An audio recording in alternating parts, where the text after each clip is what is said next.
देखिए, जो माननीय सांसद है मंडी से, वैसे तो वो हिमाचल आती नहीं है। आजकल उनकी फिल्म जो है वो सेंसर बोर्ड ने ब्लॉक कर दी है, तो शायद गमी में हिमाचल प्रदेश आई हैं और अपने घर में बैठी है, वहाँ से बेतुकी बयानबाजी कर रही हैं, जिसका कोई औचित्य नहीं है, जिसका कोई सिर पैर नहीं है। ये कहना कि केंद्र से जो सहयोग हिमाचल के लिए आ रहा है या जो हिमाचल प्रदेश सरकार विकास के कार्यों में पैसा योगदान कर रही है, वो श्रीमती सोनिया गांधी जी के को दिया जा रहा है, इससे बड़ा मैं समझता हूँ मूर्खता बड़ा बयान नहीं हो सकता है, जिसमें उनकी इंटेलेक्चुअल बैंकरप्सी, मुझे दुख है ये कहते हुए कि ज़्यादा शिक्षित नहीं है वो, और इसलिए बारी बारी अपने बयानों में इस तरीके की चीज़ें दर्शाती है। हम सब जानते हैं कि जो केंद्र से जो सहयोग आता है या प्रदेश का सहयोग होता है, वो सारा का सारा जो है LOC के माध्यम से, क्रेडिट के माध्यम से और ड्राफ्ट के माध्यम से, ओवरड्राफ्ट के माध्यम से उसका खर्चा होता है। मैं उनको चैलेंज करता हूँ, ओपन चैलेंज दे रहा हूँ, 1 रुपये का वो ऐसा बात बता दें,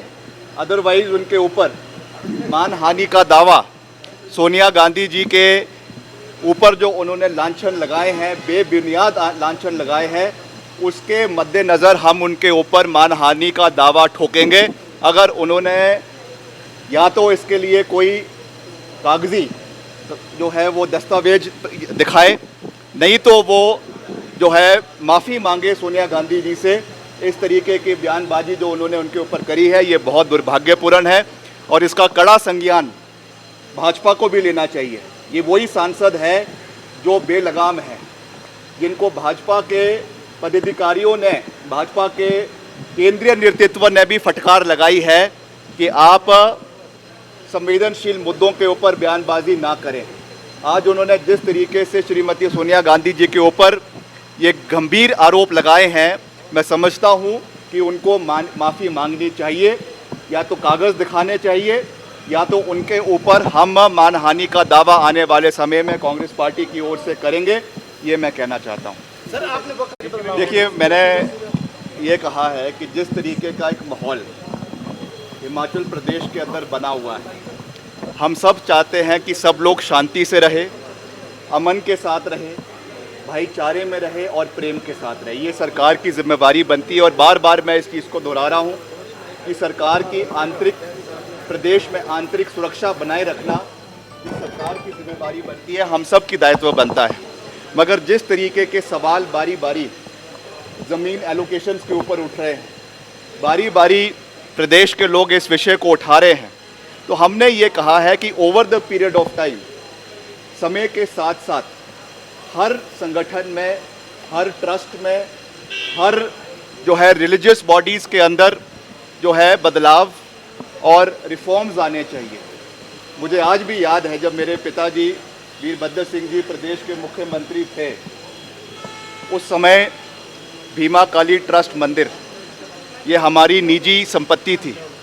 और इसमें मंदिर ही नहीं, मंदिर के साथ कम से कम 10 और मंदिर आते हैं। जब वो मुख्यमंत्री बने 1985 में, 1984 में, उसके बाद उन्होंने इस पूरे ट्रस्ट को सरकारी जो है वो एडमिनिस्ट्रेशन के अंदर लाया, इसमें पारदर्शिता लाई, इसमें जो है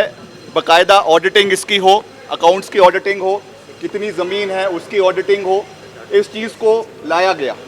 ताकि उसमें एक ट्रांसपेरेंसी आए। इसलिए आज जिस तरीके के कई प्रश्न हिमाचल प्रदेश के अंदर उठ रहे हैं, पहले शिमला के अंदर उठा, उसके बाद मंडी में वो चीज़ हुई, उसके बाद पिछले कल शिलाई के अंदर भी ये चीज़ देखने को मिली, कांगड़ा में देखने को मिली, कुल्लू में देखने को मिली। इसलिए हमको पारदर्शिता, ट्रांसपेरेंसी हर संगठन के अंदर लाना आवश्यक है। वैसे ही वक्फ बोर्ड के अंदर भी आने वाले समय में ट्रांसपेरेंसी आनी चाहिए, कितना उसमें फाइनेंशियल ट्रांजैक्शंस हो रही है, कितना उनका ज़मीन का लैंड बैंक है, लैंड पूल है, उसकी एलोकेशन कैसे हो रही है, उसका एक लोगों के बीच में वो आना चाहिए, ताकि जो एक अभी एक मिसट्रस्ट का माहौल बना हुआ है उसको ठीक किया जाए और सब भाईचारे में आपस में एक दूसरे के साथ